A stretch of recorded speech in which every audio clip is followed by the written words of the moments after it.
Mensagem do Céu.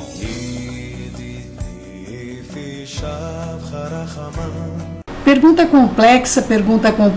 Céu, como é que você pode acreditar nas Escrituras, confiar num Deus que manda que a escravidão seja instituída e ainda por cima você ainda apoia que seres humanos sejam mortos em nome da escravidão deste Deus estabelecido aí nas Escrituras? Vamos começar do princípio, queridos, não é? Eu vou começar falando uma coisa que acontece aqui no nosso país. Vamos começar do princípio, não é? Já que nós gostamos das coisas corretas, justas, íntegras, não é? Vamos lá. Queridos, os Yanomamis, não sei se vocês conhecem a tribo Yanomami, se não conhecem, seria interessante que você conhecesse. Eles moram aqui no Brasil, mas eles têm uma lei própria, não é? Na verdade, eles estavam aqui antes de existir a colonização, enfim, estavam aqui nessa terra. E o que acontece? Toda criança Yanomami que nasce com algum defeito, o que quer que seja, o Yanomami acredita que a criança que não foi tocada no solo, ela não tem alma. Então, se eles veem alguma criança ou esperavam um menino e nasce uma menina, ou vice-versa, eles então asfixiam a criança com folhas de uma árvore, não é? E, enfim, em alguns casos, quando a criança desenvolve alguma patologia, ou a criança fica paralítica, ou fica com algum defeito físico, a criança é enterrada viva, não é? É uma prática que, como eu vou dizer, como é que nós vamos aceitar uma situação como esta, que ocorre com relação à tribo Yanomami, não é? E ela está aqui dentro, não é? Ela está dentro do nosso país e nós temos esse choque de culturas tão intenso num país continental, territorialmente imenso como é a nossa nação, não é?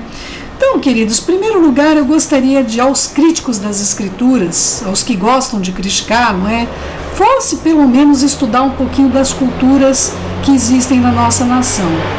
Entre as culturas da nossa nação, a cultura Yanomami, que eu acredito que seja mais chocante no sentido de infanticídio, de situações aí que nós deveríamos deixar até como um contexto, se a intervenção do homem civilizado em relação à tribo Yanomami, tudo isso é tratado aí pelos ministérios aí que estão regendo o nosso país, não é?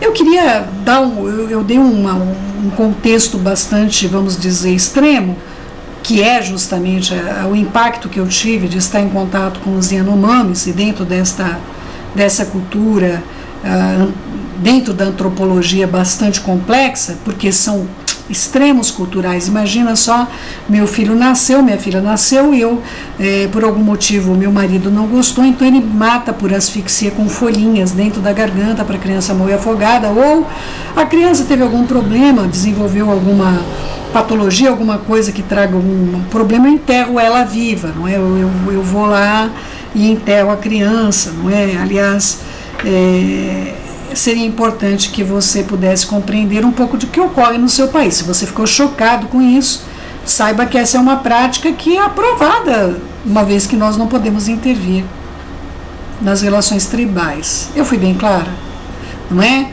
Você que gosta de criticar tanto as Escrituras, que você lê e você não sabe, não compreende, não sabe nem o que queria dizer.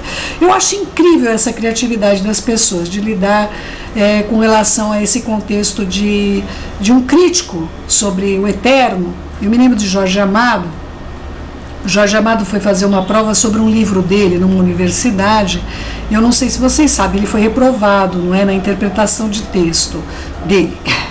Ele foi reprovado, não é, na prova. É uma coisa bem assim, como eu vejo essa crítica de algo que você não estava lá, eu não estava lá, nós não vivemos nesse período, quando nós não podemos lidar com nossos próprios indígenas em relação às suas próprias leis, usos e costumes. Tudo bem, meus queridos? Eu espero não ter sido como dizem, não é? A Céu é tão agressiva. Queridos, em nome de Yeshua HaMashiach, eu estou aqui não para militar, nem para delegar, eu estou aqui para apresentar o que está escrito, tá bom? Então, olha só, nós também não vemos as Escrituras falarem sobre o contexto da pornografia principalmente a pornografia infantil. Nós não vemos as escrituras trabalhem sobre o uso do celular, micro-ondas, não é, materiais elétricos e eletrônicos. Não vemos também as escrituras advogando sobre o roubo virtual e nem a escravidão que a internet tem exercido sobre as mentes e sobre o psique humano. Não vemos isso nas escrituras, queridos. Nós temos contextos de alusão das escrituras sobre isso, mas vamos falar sobre a escravidão. Levíticos 25, de 39 em diante. Se um israelita que mora perto de você ficar tão pobre que chega ao ponto de ter de se vender a você para ser seu escravo, não o faça trabalhar como escravo. Trate-o como se ele fosse um empregado ou um estrangeiro que mora com você. Ele trabalhará para você durante 6 anos, e no 7º será o ano da libertação. E nesse ano ele e os seus filhos irão embora e voltarão para sua própria família e para as terras dos seus ancestrais. Os israelitas são escravos todos do Eterno, porque ele os tirou da terra do Egito, ele pagou um preço elevado e os remiu, não é? Então eles não devem voltar a ser vendidos como escravos. Portanto, não os trate com crueldade, mas respeite a ordem do Eterno. Se precisarem de escravos ou escravas, vocês podem comprá-los de países vizinhos ao seu. Também poderão comprar filhos de estrangeiros que morem com vocês. Essas crianças que nascerão na terra de Israel poderão ser compradas como escravo, e os seus donos poderão deixá-los como herança também aos seus filhos, e esses escravos então deverão servir a vida inteira. Mas um israelita não pode pertencer a outro israelita como escravo, e nem pode ser tratado com nenhum tipo de crueldade. Vamos aqui entrar no contexto que nós estamos tratando sobre isso. Ele continua seguindo, se você quiser ler até o final, até o versículo 55, eu queria estar tratando aqui de 2 tipos de escravidão.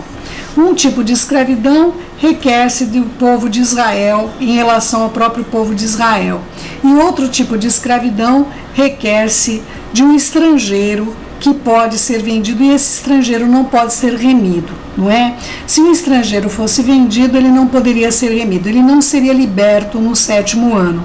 Ele seria comprado, adquirido, e ele continuaria servindo ali e continuaria vivendo, na verdade, como aconteceu com a sociedade da Idade Média, onde o vassalo era vassalo, ele não tinha como ascender, ele não tinha como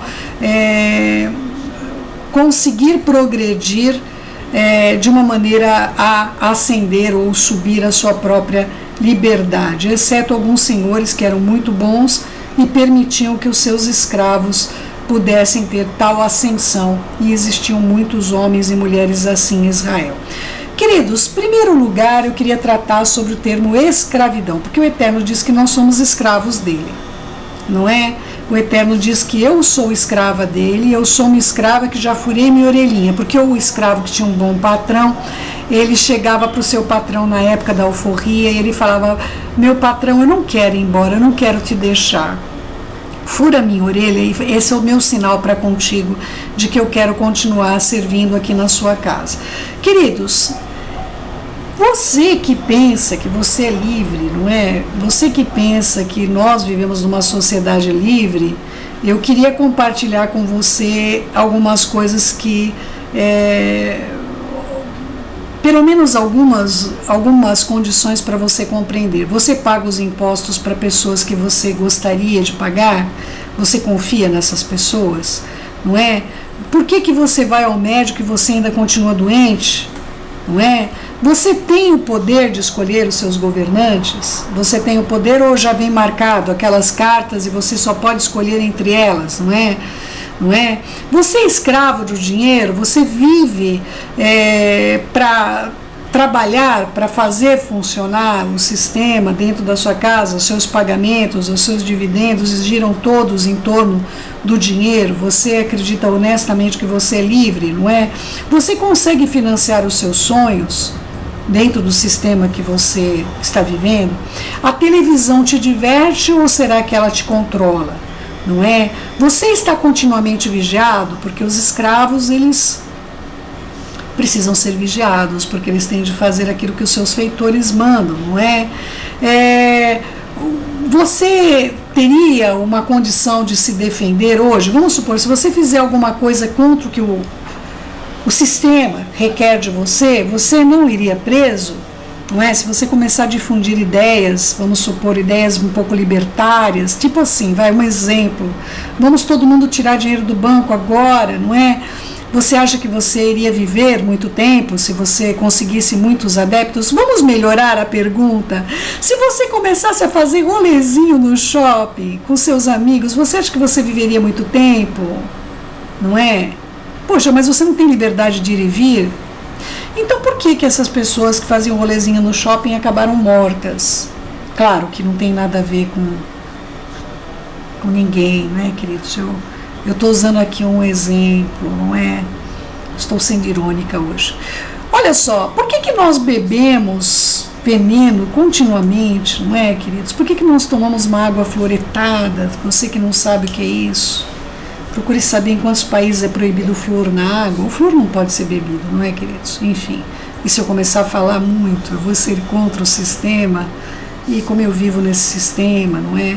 Por que nós comemos veneno, não é? Se nós estamos vendo aí a cada dia, ficando bastante claro que a causa de todas essas enfermidades, câncer entre outras, está sendo transgênico, está sendo, na verdade, saiu recentemente um estudo que as crianças autistas, não é? Nós estamos tendo graças aos pesticidas que são utilizados aí por grandes companhias, na verdade tem uma delas, não é?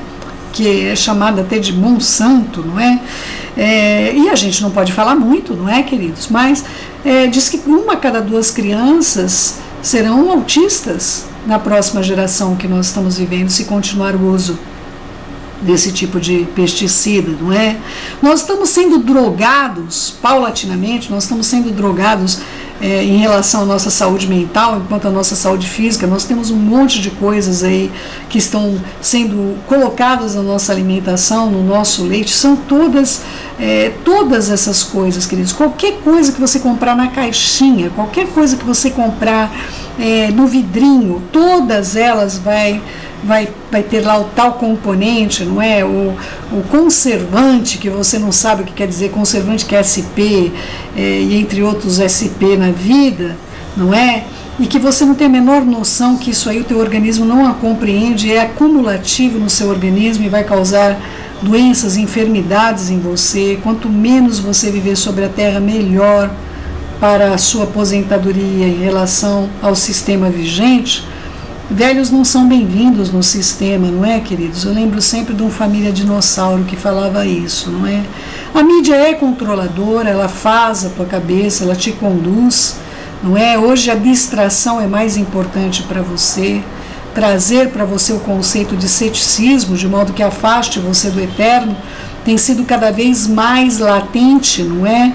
E tudo que nós aprendemos pode ser uma grande mentira, queridos. Tudo que nós aprendemos, que nós somos doutrinados desde os primeiros tempos que nós temos, isso é bem característico de uma sociedade escravagista.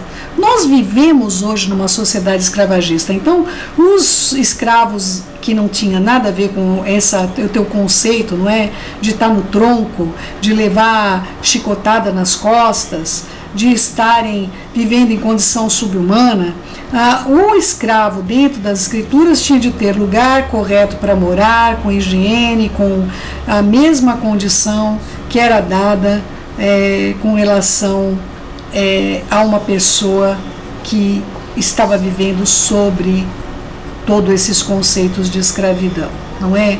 Eu quero ler para vocês um texto que me marca profundamente sobre escravidão, bastante importante. Eu gostaria de estar contando para você sobre um escravo chamado Eliezer. Ele era damasceno, ele era escravo de Abraão. Tá bom? Então, Gênesis 15:2, leia com atenção. Respondeu-lhe Avrão, na verdade, não era Avraham ainda era Abrão, como você conhece. Senhor meu Deus, o que me haverá de dar, se continuo sem filhos, e o herdeiro da minha casa é o damasceno Eliezer? Disse mais Abraão: a mim não me concedesse descendência, e um servo nascido, um escravo nascido da minha casa, que será o meu herdeiro.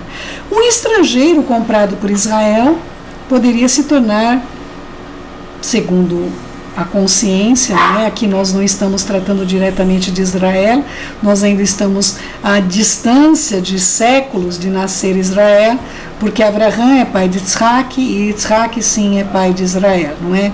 Então nós estamos a alguns anos de distância ali de nós termos a formação do Israel, aonde recebeu as leis 400 anos após a escravidão do Egito, de Mitzraim. Então, amados, eu queria compartilhar com vocês um conceito extremamente bíblico também, que um servo poderia se tornar herdeiro do seu senhor. Aliás, isso é tratado em Provérbios, até Salomão fala, olha, não existe coisa pior do que acontecer uma condição como essa, onde o escravo é melhor do que um filho. Imagina, queridos, um estranho ser melhor do que o seu filho. E como isso acontecia em Israel?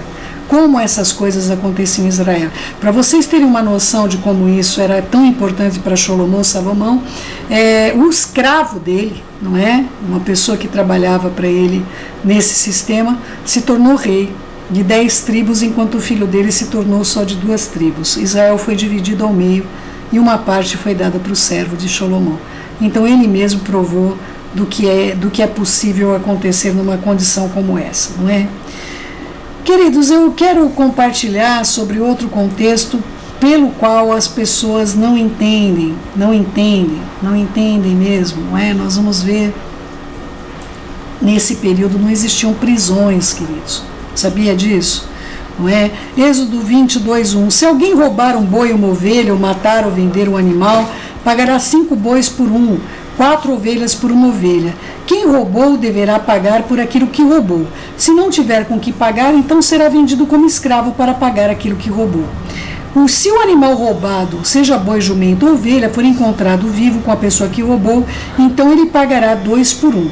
Tá bom? Então, meus queridos, é importante que você compreenda essa lei, que aliás é a lei que Davi requer quando fala da ovelhinha. Ele fala que tinha que devolver 4, ele acaba perdendo realmente 4 filhos, 3 em vida e 1 após a morte. Não? Ele perde 3 filhos em vida e acaba perdendo 1 filho após a morte.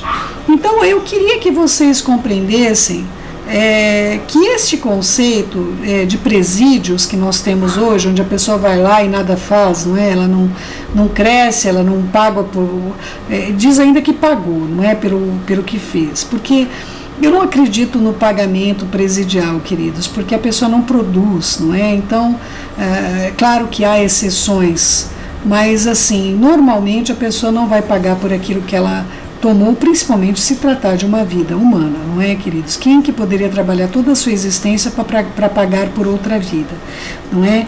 Então eu queria primeiramente arremeter a você que não existia sistema de presídios nas escrituras. Alguém roubou alguma coisa, não tinha como pagar, ela teria de ser vendida como escrava e ela teria de trabalhar por aquilo que ela roubou, tá bom, meus queridos? Então é um dos casos que é importante vocês compreenderem, não é? Quando um escravo era dispensado, exigia-se que o seu amo fosse generoso para com ele. Deuteronômio 15, 13 em diante, quanto o mandardes embora, como alguém liberto, não deixe que ele se vá com mãos vazias embora. Deves realmente provê-lo de alguma coisa do teu rebanho, da tua eira, do teu lagar, do teu azeite, do teu vinho, para que ele não venha infracionar, venha se roubar e venha ter que ser escravo de novo de alguém. Ele não podia ser descartado a forro. Porém, o seu senhor era responsável por sua saúde, sua higiene, sua moradia. E hoje em dia, queridos, até para morar a gente não pode. Mesmo sendo escravo, a gente não tem direito à moradia. Não é assim, queridos? Senão eu não ia ver tanta gente morando na rua, não é, amados? Eu já contei para vocês um senhor que nós encontramos alguns anos atrás. Eu recebi, na verdade, uma denúncia que tinha um homem dormindo com uma mulher num Fusca com 3 crianças. As crianças estavam tendo problemas nas pernas, estavam percebendo ali que estavam tendo problemas nas pernas. Quando eu fui até lá, trouxe essa família toda para minha casa e descobri que esse homem tinha 2, ele era arquiteto e era engenheiro, né? Ele tinha 2 CREAs ainda, não é? Então ele só precisava de alguém que pudesse ajudá-lo a voltar a se estruturar na sua vida. E o eterno Baruch Hashem, bendito seja o nome de Adonai, pôde usar nossas vidas dessa maneira. Em muito pouco tempo esse homem já estava ali entrando em reformas e podendo viver com dignidade com a sua família, tá bom? Meus queridos, Existem outros contextos, como me perguntaram, sobre o espancamento, não é? Então, Êxodo 21:20, se alguém ferir com bordão seu escravo ou sua escrava, e o ferido morrer debaixo da sua mão, será punido, porém, se ele sobreviver por 2 dias, não será punido porque comprou com dinheiro seu.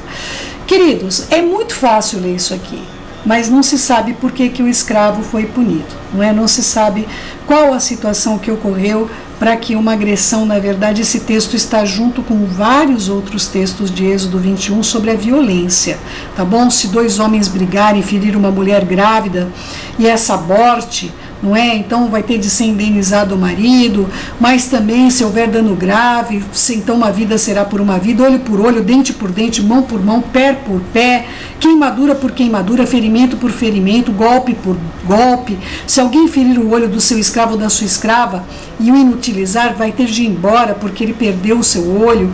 Então, queridos, a pessoa pode pensar aqui que está se tratando de uma ação deliberada, principalmente por se tratar no caso do bordão. No caso do bordão, que é aquele pau que é carregado como as pessoas chamam de uma bengala ou de um cajado, cada um chama de um nome, não é? Queridos, para chegar ao ponto de segundo nós temos aí sobre a lei oral, esse escravo, vamos dizer assim, tinha de colocar em risco a própria família do seu senhor. Não é uma situação onde o escravo colocava em risco a própria família do seu senhor, não é? É a mesma coisa que eu disser para você, em uma situação onde nós tivemos aí uma violência extrema, não é? E eu não reagisse sobre uma violência contra a minha família. Está se tratando de situações que ocorriam no cotidiano da vida de Israel, juntamente com outras nações e outros povos que eles tinham em sua companhia, que necessitavam ser regulamentado. É a mesma coisa que eu dissesse para você, que nós temos que regulamentar a vida social em Yanomami.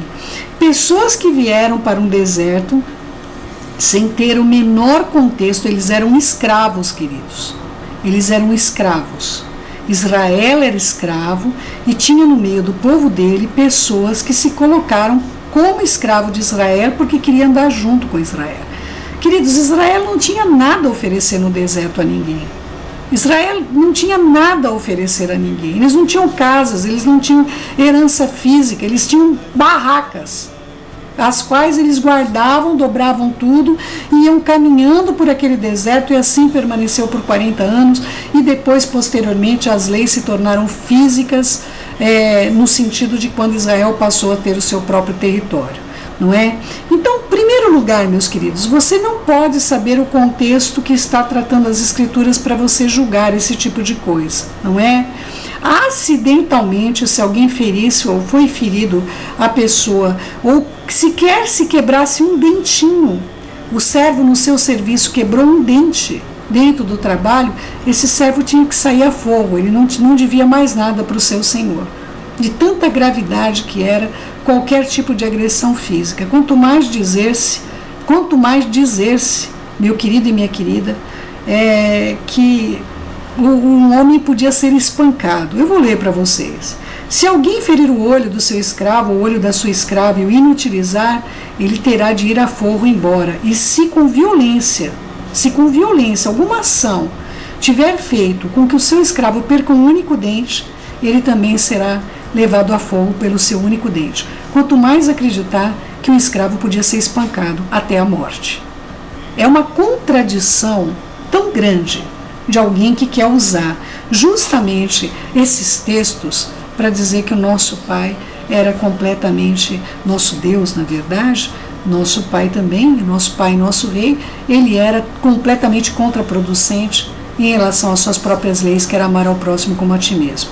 Tá bom, meus queridos? Então, eu gostaria que você pudesse, antes de ficar ouvindo esse tipo de coisa, pudesse ler todo o contexto onde a escritura é contrária à escravidão.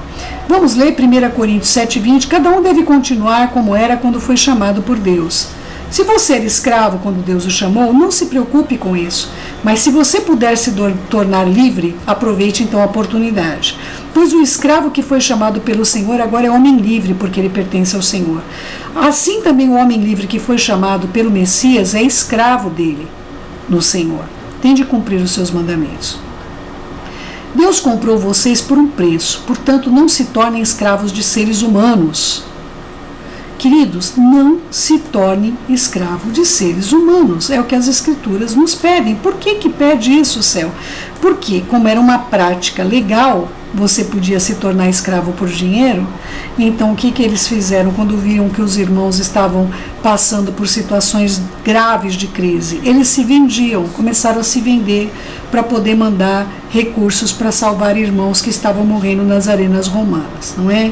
Então, Shaul HaShaliach, o apóstolo Paulo, se levanta completamente contra isso e diz: não se vendam, não se vendam, não façam além daquilo que vocês podem fazer pelos seus irmãos, porque o amor de uns pelos outros era tão grande, tão intenso, ao ponto deles venderem a si mesmos como escravos, para que pudessem salvar os seus irmãos que estavam indo levados às arenas romanas para servir de atração e entretenimento no circo romano em questão, não é? Colossenses 4,4 diz assim: vocês, senhores de escravo, tratem eles de modo justo e direito, sabendo que vocês também têm um Senhor no céu. Ou seja, dentro do contexto messiânico, não existia condição ou lugar para que alguém pudesse maltratar outra pessoa. Isso nós vemos na carta de Filemon. Leia a carta de Filemon, onde Shaul HaShaliach, apóstolo Paulo, está mandando devolver Onésimo, voltando com uma carta para Filemon. Onésimo provavelmente roubou o seu senhor e fugiu. Tanto que Shaul HaShaliach diz: olha, se ele te deve alguma coisa, coloque na minha conta, porque ele é uma pessoa extremamente útil. Então Onésimo era uma pessoa maravilhosa e teve um encontro verdadeiro com o Senhor, não é? Mas ainda assim a sociedade vivia num sistema escravagista. O que hoje vive, nós continuamos num sistema escravagista, só que faz de conta que nós somos livres.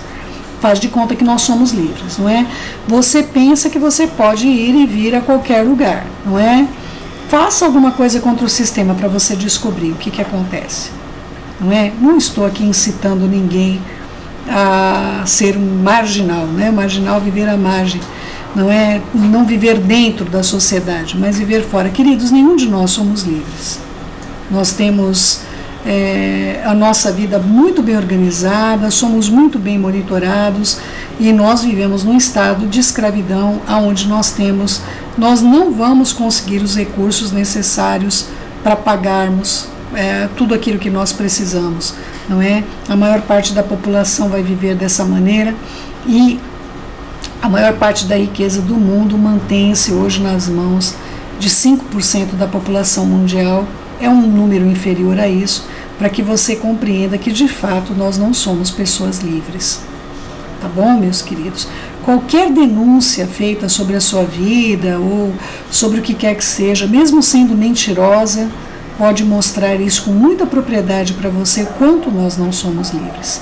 Então, antes de alguém vir dizer que essa sociedade bárbara, onde o Eterno estava ali fazendo as coisas dessa maneira, eu convido você a conhecer um pouquinho da cultura Yanomami e do tempo presente, para que, quem sabe, você compreendendo uma outra cultura no seu tempo, você possa tentar imaginar o que vivia a sociedade nesse período.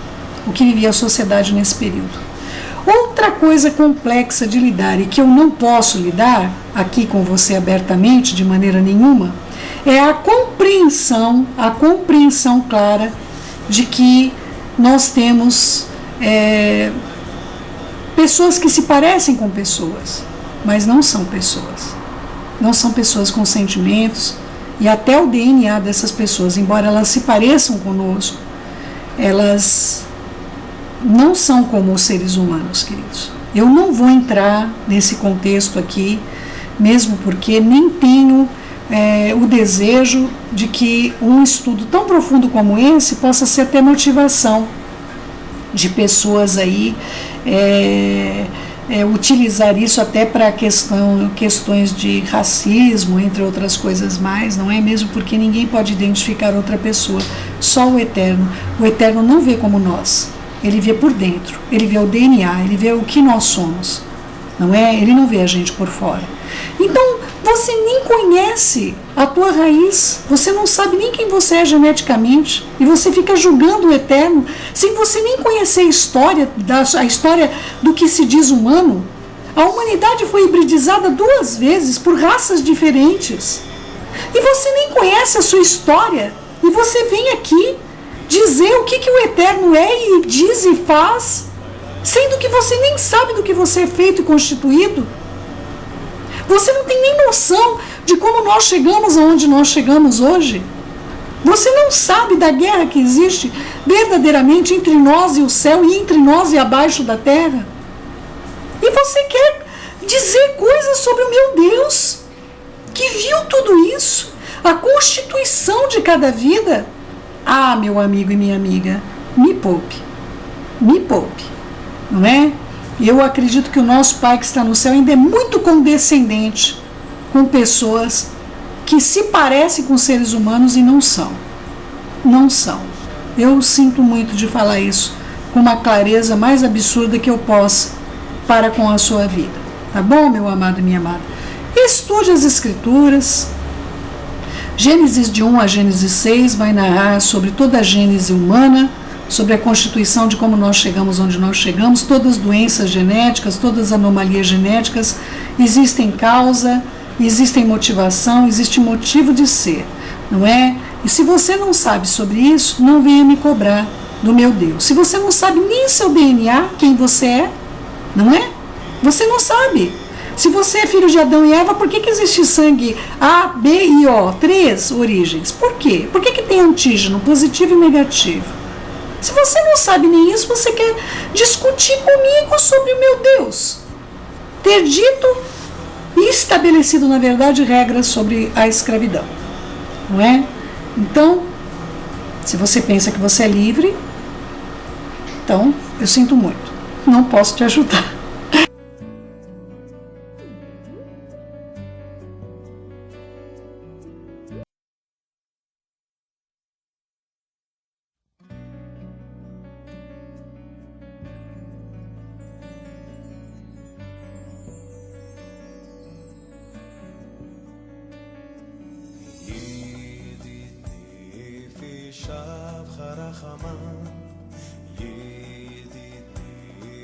Shav Harachama, Meshocha Vecha.